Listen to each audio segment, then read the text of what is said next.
नमस्कार, मिशन ज्ञान से मैं आशुतोष राजस्थान सरकार और वेदांता के सीएसआर इनिशिएटिव की कक्षा में आपका स्वागत करता हूं।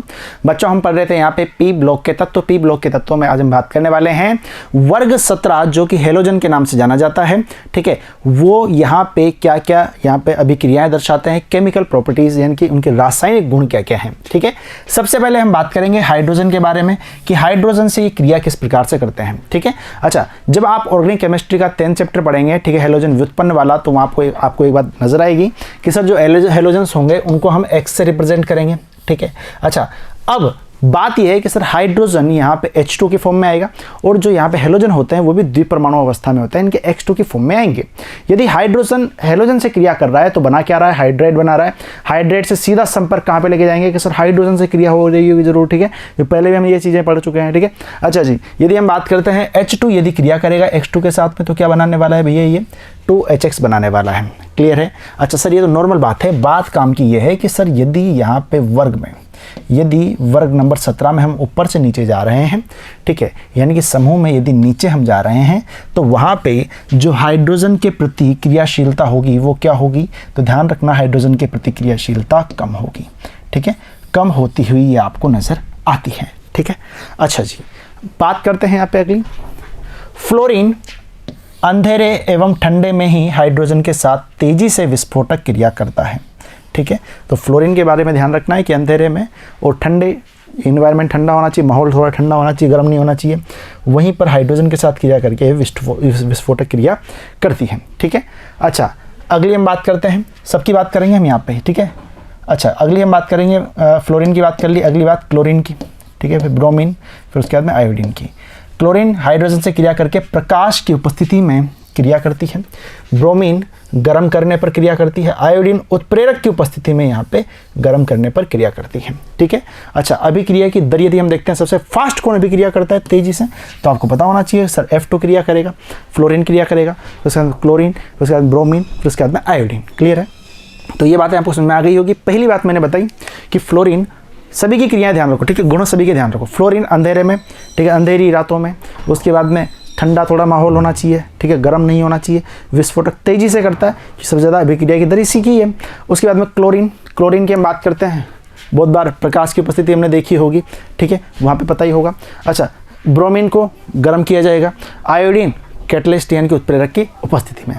इतनी बात पूरी क्लियर हो जानी चाहिए, फिर मैं आगे बढ़ूंगा। ठीक है, चलो जी, अब हाँ ये ध्यान रखो, अभिक्रिया की दर का जो अपन ने अभी पढ़ा था ना, यानी कि ऊपर से नीचे जा रहे हैं हम, तो अभिक्रिया की दर क्या हो रही है, घटती हुई जा रही है। ठीक है, चलो जी, बढ़ते हैं आगे। अब बात कर रहे हैं यहाँ पे हाइड्रोजन के बाद में किसकी बात करते हैं अपन, हमेशा ऑक्सीजन की बात करते हैं।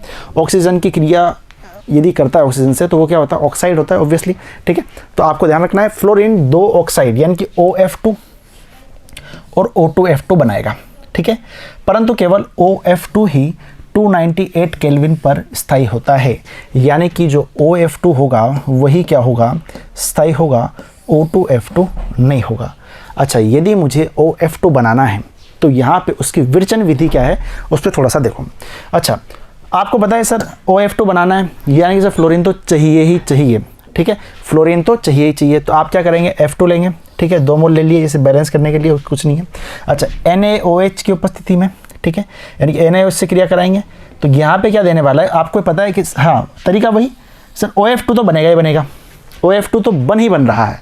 ऑक्सीजन आ गया, F2 यहाँ से आ गया। अच्छा सर, साथ में यहाँ पे हाइड्रोजन भी दिख रही है, ऑक्सीजन और दिख रहे हैं, तो यहाँ पे क्या बोलते हैं हम, यहाँ पे क्या बना देंगे, जल बना देंगे। ठीक है, अच्छा, जल यदि हम बना देते हैं यहाँ पे तो आगे समझो और क्या यहाँ पे प्रोडक्ट में, बाई प्रोडक्ट में बनने वाला है, तो आपको पता चलेगा ट्वाइस NaFV यहाँ पे आपका बनने वाला है। ये तो क्या थी, OF2 को बनाने की क्रिया है ना।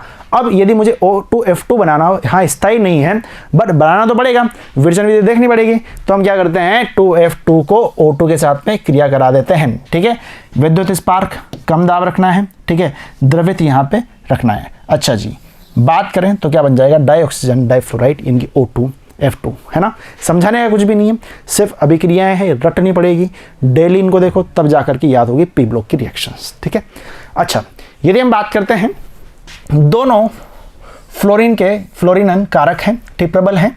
O2F2 प्लूटोनियम को P4F6 में ऑक्सीकृत कर देता है, यानी कि O2F2 की हम बात करते हैं यहाँ पे, तो ये क्या करेगा, जो प्लूटोनियम होता है ठीक है, प्लूटोनियम पढ़ा होगा, आवर्त सारणी पढ़ी होगी, तो उसको यहाँ पे किस में परिवर्तित कर देता है, P4F6 में ये ऑक्सीकृत कर देता है।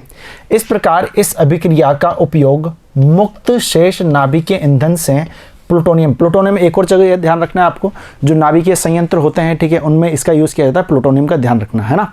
ये जनरल नॉलेज का थोड़ा सा अच्छा क्वेश्चन है जो आजकल थोड़ा उछल रहा है ना।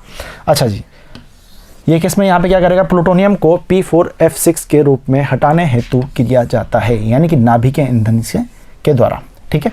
अच्छा जी, यानी कि हमें ये बात ध्यान रखनी है यहाँ पे, है ना। चलो जी आगे बढ़ते हैं। अन्य हेलोजनों के ऑक्साइड, अब अन्य के भी बना लेते हैं, ठीक है। जब 2 की हमने बात कर ली, फ्लोरीन की बात कर ली यहाँ पे हमने, ठीक है। उसके पहले हमने किसकी बात की थी, यहाँ पे फ्लोरीन की बात कर ली। अब यहाँ पे हम बात करेंगे किसकी, अन्य हेलोजनों के ऑक्साइड किस तरह से बनेंगे। अच्छा, बचा क्या, फ्लोरीन के बना लिए। अब किसके बचे हुए, क्लोरीन के बचे हुए, ब्रोमीन के बचे हुए, और किसका बचा हुआ, आयोडीन का बचा हुआ। तो इस चीज़ को थोड़ा समझो। क्लोरीन, ब्रोमीन तथा आयोडीन भी ऑक्साइड बनाती है, जिनमें इन हेलोजनों की ऑक्सीकरण संख्या कितनी होती है, +1 से लेकर के +7, ठीक है। ये तो मैं पहले से ही बता रहा हूँ आपको। फ्लोरीन के अलावा जितने भी होते हैं वो क्या करते हैं, +1 से +7 तक दर्शा सकते हैं, ठीक है। गतिज तथा ऊष्मागतिक कारकों के संयोग के कारण सामान्यतया हेलोजनों द्वारा निर्मित ऑक्साइडों के स्थायित्व का घटता हुआ क्रम इस प्रकार से होता है, यानी कि इनके स्थायित्व का जो घटता हुआ क्रम रहेगा वो सबसे ज़्यादा यहाँ पे I, फिर Cl और फिर यहाँ पे Br, स्थायित्व का ये क्रम है। अच्छा, क्लोरीन के ऑक्साइड की हम बात करते हैं। क्लोरीन के ऑक्साइड Cl2O, ClO2, Cl2O6 और यहाँ पे Cl2O7, ठीक है। अत्यधिक क्रियाशील ऑक्सीकारक तथा विस्फोटक प्रकृति के होते हैं। Cl2O का उपयोग की हम बात करते हैं तो कागज की लुगदी बनाने में, वस्त्रों के विरंजन में और पीने के पदार्थ को शुद्धिकरण करने में इसका यूज़ किया जाता है। Cl2O हम घर पे भी देखने को देखते हैं कि जब भी पानी को शुद्ध किया जाता है, प्योरीफायर देख लो वहाँ पे भी इसका यूज़ किया जाता है, ठीक है, क्लियर है। अच्छा जी, आगे हम देखते हैं यहाँ पे ब्रोमीन के ऑक्साइड। ब्रोमीन के ऑक्साइड की हम बात करते हैं तो ब्रोमीन के क्या क्या बनेंगे, तो आपको पता है Br2O बनेगा, BrO2 बनेगा, BrO3 बनेगा, ठीक है। यहाँ पे यदि हम बात करते हैं सबसे कम स्थायी होते हैं, ठीक है। अच्छा जी, तथा इनका अस्तित्व केवल कम ताप पर ही देखने को आपको मिलेगा, ज़्यादा ताप की बात करेंगे खत्म हो जाएंगे, ठीक है। अच्छा जी, बहुत प्रबल ऑक्सीकारक होते हैं। अच्छा, आयोडीन की हम बात करते हैं, ठीक है, इतना इंपॉर्टेंट नहीं बट फिर भी ध्यान रखना, I2O4, I2O5, I2O7, ठीक है, क्लियर है, बढ़े आगे। अच्छा, अगली हम बात करते हैं यहाँ पे किसकी भाई मेरे, धातुओं के साथ क्रियाशीलता क्या होगी इनकी, धातुओं के साथ क्रियाशीलता, ठीक है। पहला पॉइंट तो देखा हमने यहाँ पे क्या, पहला तो हाइड्रोजन के साथ में, फिर उसके बाद में ऑक्सीजन के साथ में, अब यहाँ पे धातुओं के साथ में। चलो जी, सभी हेलोजन लगभग सभी धातुओं और अर्धधातुओं से क्रिया करके द्विक यौगिक बनाएंगे, ठीक है। ये द्विक यौगिक का मतलब क्या हो गया, डबल वाले, है ना। ये द्विक यौगिक हैलाइड कहलाते हैं, ठीक है। विभिन्न तत्वों के हैलाइड अपनी प्रकृति और संरचना में बहुत अधिक भिन्नता प्रदर्शित करते हैं, जबकि अपेक्षाकृत अधिक धन विद्युत धातुएं, ठीक है, जिन्हें बोला जाता है क्षार धातुएं, क्षारीय मृदा धातुएं, पहले और दूसरे वर्ग की यहाँ पे बात हम कर रहे हैं, ठीक है। आयनिक और क्रिस्टलीय हैलाइड बनाती है। उच्च आयनन ऊर्जा वाली धातुएं जैसे कि हम बात करें SnPb, ठीक है, जो कि क्या है यहाँ पे यदि हम बात करें कि और जो संक्रमण धातुएं हैं, ठीक है, इनकी हम बात करते हैं तो अपनी बहुसंयोजक अवस्था में अधिक सहसंयोजक हैलाइड बनाती है, ठीक है। यानी कि यदि बात की जाए तो यहाँ पे अधिक विद्युत धनु धातुएं जो होती है क्षारीय या फिर बोल सकते हैं क्षारीय मृदा, ठीक है, ये क्या करती है, आयनिक और क्रिस्टलीय हैलाइड बनाती है ना। तो पहले और दूसरे वर्ग में क्या आता है, वही जो आपके सोडियम वगैरह हैं, ठीक है। और यहाँ पोटेशियम की हम बात कर लेंगे। अधातुएं, अधातुएं पूर्णतः सहसंयोजक हैलाइड बनाती है। ध्यान रखना, एग्जाम में क्वेश्चन यदि आ जाता है कि सहसंयोजक हैलाइड 17 वर्ग में यदि हम बात करते हैं सहसंयोजक हैलाइड तो कौन बनाएगा, तो आपको ध्यान रखना अधातुएं, ठीक है। एग्जाम्पल आपके सामने ये लिखे हुए हैं, क्लियर है। अच्छा, किसी धातु के हैलाइडों में आयनिक गुण फ्लोराइड से आयोडाइड तक घटता जाता है।